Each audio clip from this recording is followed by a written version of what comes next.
nikiona uluma umefuba mbwa nyie nilompata dake italisi. Sawa. Jamani angalieni matako. Wewe sasa basi inua hicho kinani kidogo. Tuwe matako. Jamani ewa awe. Semeni awe. Jamani mnaona matako hayo? Dada hapo ana makalio, yule wa mbele ndo kabisa kalifunika lakini linaonekana. Sio shida zetu. Ndo mabinti wa Ulisi TV kama mnavyowaona wako lele. Wanaenda mazoezini. Sio shida zao. Hawajarogwa na kiongozi wao Kimbilikimo yule kule Sayona.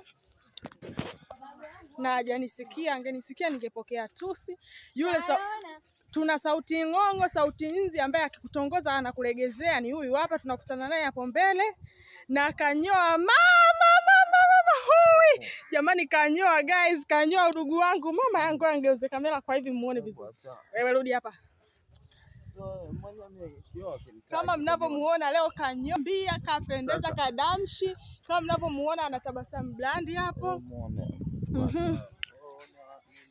Guys, location yetu ndo kama mnavyoiona. Huku ndo tunakoigizia Msusi Mchawi. Msusi Mchawi fans kama mnavyoiona huku ndo ilipo. Kule ndo makaburi ya Songeambano hapo kule. Ngoja sasa tuwapeleke kwa Sayona kiongozi. Wewe toa makalio kwa kiongozi hapo bwana